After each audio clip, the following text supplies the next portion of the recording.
Bonjour Marie-Pierre Nouveau. Bonjour Cécile. Bonjour Alexandre Piccini. Bonjour. Nous sommes ensemble pour parler des inconstances de Constance. Alors Constance, c'est vous qui l'interprétez, Marie-Pierre, et puis on vous retrouve Alexandre à l'écriture, à la mise en scène également. Alors justement, si on suit un petit peu la vie de cette quarantenaire qu'est Constance, on se rend compte que c'est entre quotidien et fantasme.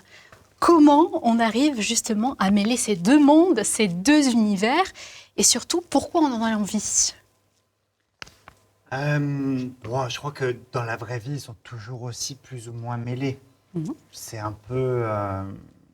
notre quotidien est aussi fait de nos fantasmes. Enfin, voilà, je crois vraiment que à partir du moment où il n'y a plus de fantasmes, il n'y a presque plus de vie, finalement. C'est aussi le monde imaginaire qui nous permet de supporter le quotidien. Tout au long de la vie, par ailleurs. Exactement. Et après, c'est vrai que, comment dire, tout est né un peu d'une envie de travailler avec Marie-Pierre sur comment dire, un personnage qui a une vie très très banale. Voilà. On trouve qu'il y a énormément de seuls en scène qui racontent soit des destins extraordinaires, soit des gens qui sont très en autofiction et qui racontent une maladie, un drame, une agression sexuelle. Enfin voilà, ces moments forts d'une vie qui sont des traumas et qui marquent les gens. Et là, on s'était dit, bien si on parlait d'une femme qui n'a pas de trauma, Oui. est-ce qu'elle est plus heureuse? Est-ce qu'elle a quelque chose à raconter? Et donc voilà, en fait, c'est comment finalement un futur non réalisé peut être aussi encombrant qu'un passé douloureux. Voilà. Oui. C'est un peu sur ça qu'on a voulu travailler. C'est ça, parce que Marie-Pierre, cette Constance que vous interprétez, elle est maman, elle a son travail, elle est belle-fille aussi, parce que la belle-mère prend aussi un peu de place, mais en même temps, elle est héroïne, elle est pop star, elle a plein de vies qui peut-être auraient pu se réaliser ou pas, c'est ce qu'on découvre justement en regardant cette pièce. Comment vous switchez, on va dire, d'un personnage dans le personnage à l'autre, justement, dans la vie de Constance? Ce qui m'intéressait justement quand il a écrit la pièce, c'est d'avoir ces moments-là de rêve où elle part dans ses délires. Comment j'ai travaillé. Bon, il m'a beaucoup dirigé, ça c'est sûr, mais surtout, je voulais un univers très clownesque. Voilà. Donc, c'est vrai que j'ai fait des stages autour du clown. Et ça me plaisait d'avoir cette liberté-là. Et je trouve qu'en fait, dans ces personnages-là, il faut avoir une grande liberté pour pouvoir se mettre à nu et montrer des choses un petit peu loufoques. Voilà. Mais pour arriver à ce loufoque, il faut arriver à une liberté physique et une liberté aussi d'esprit. Alors tout ça, ça se passe dans la salle de bain de Constance. Et alors on l'a dit, on parle d'une femme qui a un quotidien somme toute classique, mais qui peut-être a quand même des choses à dire. Vous parliez de trauma. C'est vrai que finalement, est-ce qu'il faut faire une graduation dans ce qui nous fait de la peine ou pas? C'est ce qu'on découvre aussi dans cette pièce. Et la salle de bain, Alexandre, c'est ce qui vous a inspiré dans l'écriture, ce lieu où finalement on se lâche un peu, où on est seul avec soi-même, alors peut-être face à un miroir, effectivement. C'est le lieu qui vous a inspiré pour que le personnage de Constance se livre. Oui, c'est ce qu'elle disait, c'est l'endroit où on se met à nu, la salle de bain, pour le coup. Et c'est peut-être aujourd'hui un des rares endroits où une femme qui est à la fois une épouse, qui a une vie professionnelle, qui est aussi une maman, une belle-fille, comme vous avez dit, c'est peut-être le seul endroit où on ne va pas la suivre et où on ne va pas la... Et voilà. Et d'ailleurs, dans cette pièce, on lui a même épargné le téléphone portable qu'on aurait pu rajouter avec les notifications qui viennent troubler ce petit moment d'intimité. Et finalement, dans ce moment d'intimité, elle est libre de faire naître un public autour d'elle qui est un peu sa conscience, mais en même temps qui l'encourage, qui est un peu sa force, parce qu'elle a besoin d'être regardée. Et du coup, c'est l'endroit aussi où elle peut faire revivre cet enfant sans être jugée. Et donc, chaque ustensile de la salle de bain lui permet d'être un pistolet, d'être un micro, d'être une rampe de métro, voilà, et tout ça. Elle a 1 heure avant que la famille se réveille pour vivre ce moment-là qui lui appartient un peu. Voilà. Oui, avant que la journée commence, dans le vif du sujet. Alors finalement, on laissera le public bien évidemment avoir sa propre pensée sur cette pièce, mais je suppose que vous l'avez écrit dans ce sens-là, et quand vous le jouez, Marie-Pierre, c'est pareil, on se reconnaît tous un petit peu dans certains aspects. Alors peut-être pas de A jusqu'à Z, mais il y a toujours des choses où on se dit, si j'avais su, si j'aurais osé.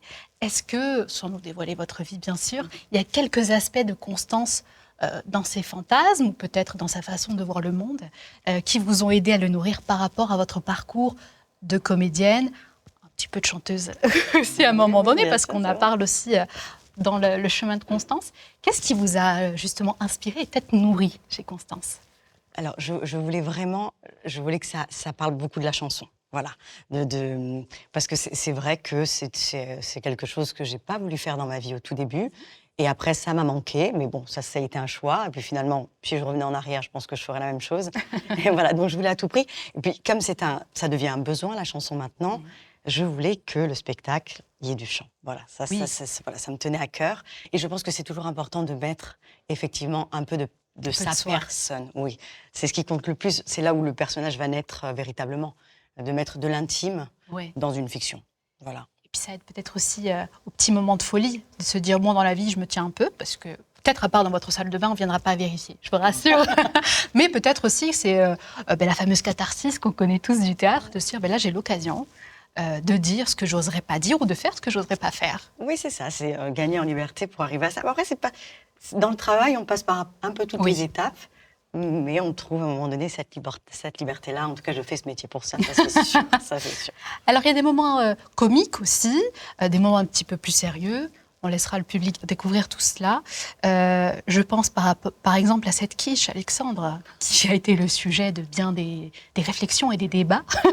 Comment vous avez équilibré par rapport à des choses un petit peu plus sérieuses? Et surtout, est-ce qu'il y a des choses qui vous ont inspiré dans la vie? Peut-être d'autres pièces, peut-être des films, peut-être des débats publics aussi. Est-ce qu'il y a des choses qui vous ont inspiré pour faire justement cette balance entre le léger et le un petit peu plus sérieux?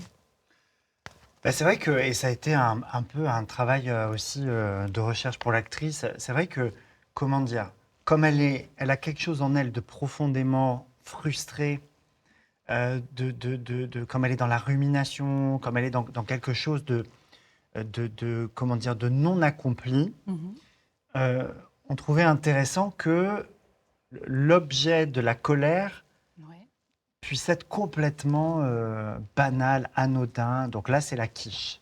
Voilà, la belle-mère qui a dit un truc sur la quiche, ça lance tout et ça tire comme ça. Mais c'est parce qu'aussi, je crois qu'aujourd'hui, les femmes peuvent avoir parfois, plus que les hommes, cette espèce de vie multipliée par 4 parce qu'on a tous ces rôles à prendre à charge et que la logistique de la journée, qui est souvent à leur charge, peut devenir complètement aliénante. Et donc, lorsqu'on doit aller chercher quelqu'un, puis le ramener, puis penser à aller... elle doit gérer la maison, il y a les fourmis qui attaquent, il faut se débarrasser des fourmis. Enfin voilà, il y a toutes ces choses-là rendent fou. Et à un moment donné, je crois vraiment qu'une quiche ratée peut être... Le point de bascule. Le point de bascule où à un moment donné... tout ressort et on part de la quiche et on arrive à pourquoi le président de la République a fait ci, a fait ça. Exactement. Et peut tirer aussi le pire et le pire des gens, quoi, des émotions qui sont sombres, des émotions qui sont... Et ça, c'était quelque chose qu'on avait envie d'explorer. Et donc, à un moment donné, il y a tout un passage sur le four qui est très violent. Mais ce four.